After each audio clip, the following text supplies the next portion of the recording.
Friends, আজকে একটা important session নিয়ে হাজির হয়েছি। কেন ইম্পর্টেন্ট বলছি? কারণ আজকে আমরা শিখে নেব use to, be use to, get use to ঠিক কখন কখন ব্যবহার করা হয়। দেখুন, use to, be use to, get use to সবগুলোর মানে হলো অভ্যস্ত। ওকে, অভ্যাস বোঝায় কিছুতে, কিন্তু পার্থক্যটা কোথায়? দে আর ভেরি ভেরি সিমিলার, কিন্তু একটু পার্থক্য আছে। প্রথমে আসি ইউজ টু দিয়ে। ইউজ টু, ইউজ টু কখন ব্যবহার করা হয়? আ habit in the past, a habit in the past, অর্থাৎ অতীতের কোনো একটা অভ্যাস বোঝাতে। অতীতে আমি কোনো একটা কাজ রেগুলার করতাম। I did something regularly in the past, অর্থাৎ অতীতে আমি কোনো কিছু রেগুলার করতাম। I was accustomed to something in the past, অর্থাৎ অতীতে আমি কিছুতে অভ্যস্ত ছিলাম। কোনো কাজ হতে পারে, যে কোনো বিষয় হতে পারে, আমি রেগুলার করতাম, প্রতিদিন করতাম, আমি অভ্যস্ত ছিলাম। ওকে, তাহলে অতীতে যখন কোনো একটা কাজ প্রতিদিন আমি করতাম, কোনো কিছুতে অভ্যস্ত ছিলাম, সেক্ষেত্রে আমরা কি ব্যবহার করব? Use to. তাহলে ইউজ টু আমরা কখন ব্যবহার করি? পাস্ট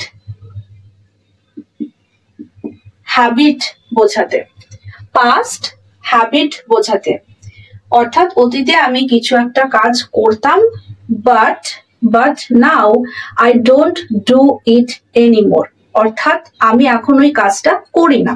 অতীতে করতাম কিন্তু এখন আর করি না। বি ইউজ টু আমরা কখন ব্যবহার করি? বি ইউজ টু, দেখুন, বি মানে এখানে কি? হওয়া। আমি কিছুতে অভ্যস্ত আছি, আমি কিছুতে অভ্যস্ত আছি। I am accustomed to something, I am accustomed to something. ওকে, এবং এটা কি বোঝাচ্ছে? যে এমন একটা কাজ যেটাতে আমি অভ্যস্ত, যেটাতে আমি familiar, I am familiar with something। এমন নয় যে আমি আগে এই কাজটা করতাম না, এখন অভ্যস্ত, এখন করি, এমন নয়। আমি প্রথম থেকেই এটাতেই অভ্যস্ত, প্রথম থেকে এটাতেই অভ্যস্ত। সেক্ষেত্রে আমরা কি লিখবো? Be use to. এখানে বি মানে হচ্ছে বি ভার্ব বসাতে হবে। ওকে, সেটা আমরা স্ট্রাকচার যখন করব, সেন্টেন্স স্ট্রাকচার, তখন আমরা বলবো। প্রেজেন্ট ফ্যামিলিয়ারিটি, প্রেজেন্ট ফ্যামিলিয়ারিটি বোঝাচ্ছে, অর্থাৎ I am accustomed to something, I am accustomed to something. Get use to, get use to মানে কি? অ্যাডাপ্ট করা কিছু, কিছু অ্যাডাপ্ট করা, কিছু গ্রহণ করা। আমি আগে অতীতে আমি অভ্যস্ত ছিলাম না, অতীতে আমি কোনো কাজে একটা নির্দিষ্ট একটা কাজে অভ্যস্ত ছিলাম না, কিন্তু এখন আমি সেই কাজটায় অভ্যস্ত হচ্ছি, অভ্যাস করে নিচ্ছি নিজেকে, কিন্তু কিংবা আমি অভ্যস্ত হয়েছি। ওকে, অর্থাৎ অতীতে কোনো একটা কাজ আমি করতাম না, কিন্তু এখন আমি সেই কাজটা করি, আমি অভ্যস্ত হয়ে গেছি, আমি অভ্যস্ত হয়ে গেছি। যেমন অতীতে আমি পডকাস্ট শুনতাম না, ইংলিশ পডকাস্ট শুনতাম না, কিন্তু এখন আমি শুনি, কারণ আমার দরকার। আমি এখন অভ্যাস করে নিয়েছি নিজেকে ইংলিশ পডকাস্ট শুনতে। ওকে, এক্ষেত্রে কি হবে? গেট ইউজ টু, অর্থাৎ process of adaptation, process of adaptation, অর্থাৎ I am trying to accustomed to something, I am trying to accustomed to something, অর্থাৎ আমি কিছুতে অভ্যাস করার চেষ্টা করছি। ওকে, এবার দেখুন ইউজ টু ক্ষেত্রে সেন্টেন্স স্ট্রাকচারটা কি হবে? ইউজ টুর পরিবর্তে কিন্তু আমরা উডো ব্যবহার করতে পারি। ইউজ টুর ক্ষেত্রে সেন্টেন্স স্ট্রাকচার এরকম হবে, প্রথমে হবে subject plus use to plus এখানে ভার্বের বেস ফর্ম আসবে। Okay, subject plus use to plus ভার্বের বেস ফর্ম, তারপর যদি আদার ওয়ার্ড কোনো কিছু থেকে থাকে, আদার ওয়ার্ড এখানে লিখতে হবে। বি ইউজ টুর ক্ষেত্রে কি হবে? একটু আলাদা হবে। সাবজেক্ট, এরপরে হেল্পিং ভার্ব আসবে, অর্থাৎ অ্যাম অথবা ইজ অথবা are, be verb, helping verb plus use to. এরপরে কিন্তু ভার্ব আসবে না, এরপরে হয় নাউন আসবে, অথবা প্রোনাউন আসবে, অথবা জেরান্ড আসবে। ওকে, তো subject, helping verb, use to, noun অথবা প্রোনাউন অথবা হবে এগুলো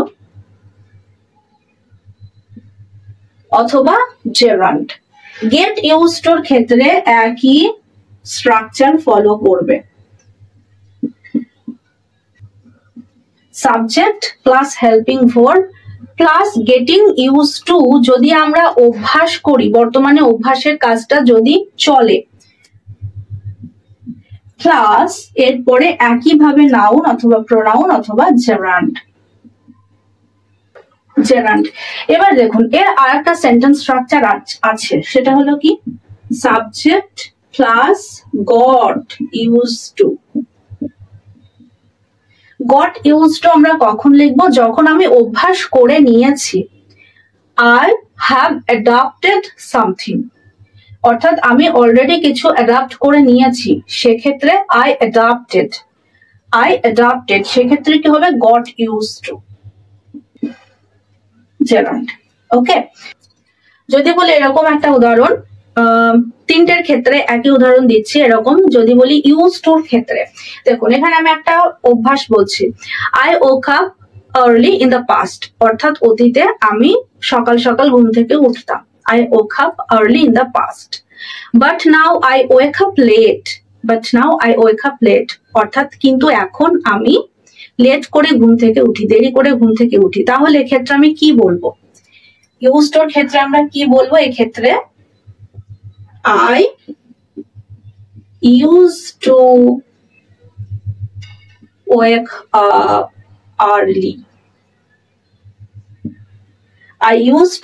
up early.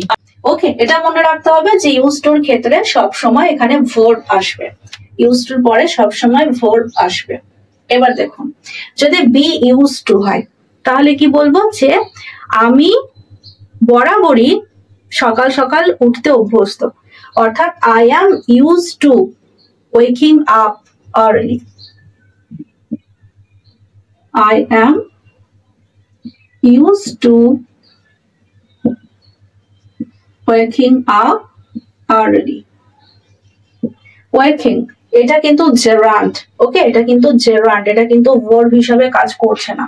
I am used to waking up early। এরপরে I am যদি be used to হয় তাহলে এক্ষেত্রে যে ভার্বটা আসবে সেটার পরে ing যোগ হবে। যে ভার্ব যদি এখানে কোনো অ্যাকশন যদি এখানে কোনো লিখতে হয় তাহলে তার সাথে ing যোগ করতে হবে। ওকে, এবার দেখুন গেট ইউজ টুর ক্ষেত্রে আমরা কি উদাহরণ দেব? যে আমি তাড়াতাড়ি ওঠার আমার অভ্যাস ছিল না, কিন্তু এখন আমি ওঠার অভ্যাস করছি। আমি আগে দেরি করে উঠতাম, কিন্তু এখন আমাকে কোনো কাজের কারণে 6টার সময় ঘুম থেকে উঠতে হয়। তাহলে আমি কি বলবো? যে আমি অভ্যাস করছি তাড়াতাড়ি ঘুম থেকে ওঠার, অর্থাৎ I am getting used to waking up early. I am getting used to waking up early. এখানে getting used to, I am getting used to অর্থাৎ আমি অভ্যাস করছি, এখন অভ্যস্ত হইনি, আমি অভ্যস্ত হচ্ছি, আমি অ্যাডাপ্ট করছি, একটা প্রসেস চলছে, অ্যাডাপ্টেশনের একটা প্রসেস চলছে। ওকে, এবার আমি যদি বলি যে আমি অভ্যাস করে নিয়েছি, আমি আগে ঘুম থেকে উঠতাম না, দেরি করে তাড়াতাড়ি ঘুম থেকে উঠতাম না, এখন আমি অভ্যাস করে নিয়েছি কাজের কারণে, তাহলে এখানে কি হবে? I got হবে। I got used to waking up early. I got used to waking up early.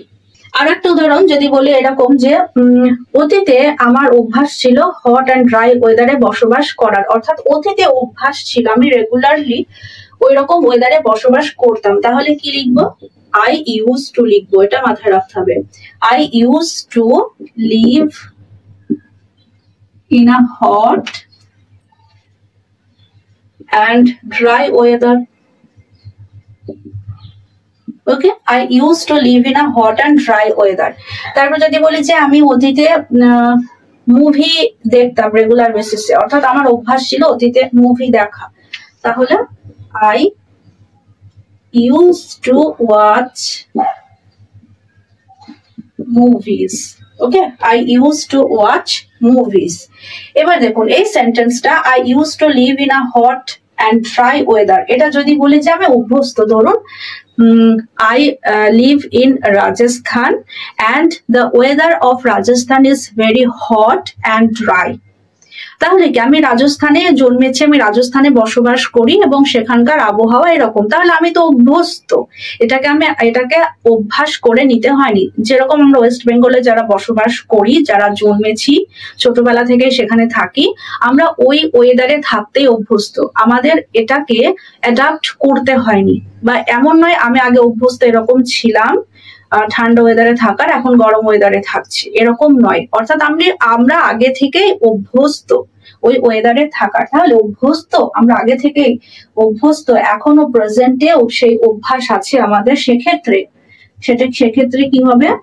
I am used to living হবে, এখানে কিন্তু আর লিভ হবে না, লিভিং হবে। I am used to living in a hot and dry weather.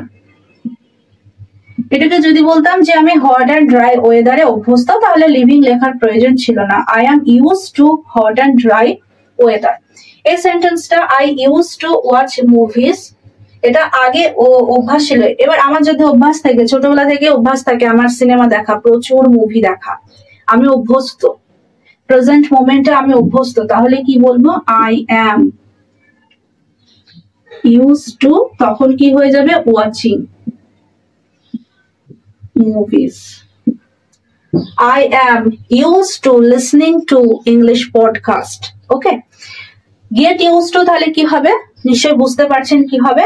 এই দুটো sentence, এই যে I used to live in a hot dry weather, I used to watch movies, এই দুটো সেন্টেন্স get used to তে আমরা কি করে ব্যবহার করব সেটা অবশ্যই কমেন্ট সেকশনে কিন্তু আপনারা জানাবেন। বলে দিই কি হবে get used to, অর্থাৎ ধরুন এখানে আপনি আগে কাশ্মীরে বসবাস করতেন, কাশ্মীরের ওয়েদার হট অ্যান্ড ড্রাই নয়, ঠান্ডা কোল্ড ওয়েদার, তো সেক্ষেত্রে আপনি রাজস্থানে চলে এসেছেন এবং সেখানে থাকতে বাধ্য হচ্ছেন, নিজেকে অভ্যস্ত করে নিচ্ছেন বা অভ্যাস করে নিয়েছেন, সেক্ষেত্রে আপনি কি বলবেন ইংলিশে? গেট ইউজড টু দিয়ে। এবং আপনি আগে মুভি দেখতেন না, কিন্তু এখন আপনাকে মুভি দেখতে হচ্ছে, বাধ্য হচ্ছেন, সেই কারণে আপনার অভ্যাস করে নিতে হচ্ছে, কোনো কারণে, চাকরির কারণে বা অন্য কোনো কারণে আপনাকে অভ্যস্ত হতে হচ্ছে মুভি দেখার ক্ষেত্রে, সেক্ষেত্রে গেট ইউজড টু দিয়ে কি করে করবেন অবশ্যই কমেন্ট সেকশনে কমেন্ট করে জানাবেন। আর এই সেশনটা কেমন লাগলো সেটাও জানাবেন। আর বলছি যদি কেউ জয়েন হতে চান এই গ্রুপের সাথে, তাহলে অবশ্যই মেম্বারশিপ নিতে পারেন, কারণ তাদের জন্য আলাদা করে শর্ট প্রোভাইড করা হবে শুধুমাত্র যারা মেম্বার তাদের জন্য, এবং তারা যদি কোনো নির্দিষ্ট একটা পার্টিকুলার টপিকের উপর ভিডিও পেতে চান তাহলে অবশ্যই প্রোভাইড করা হবে। তো দেখা হচ্ছে পরের সেশনে, ততক্ষণ সবাই ভালো থাকবেন, সুস্থ থাকবেন। Thank you.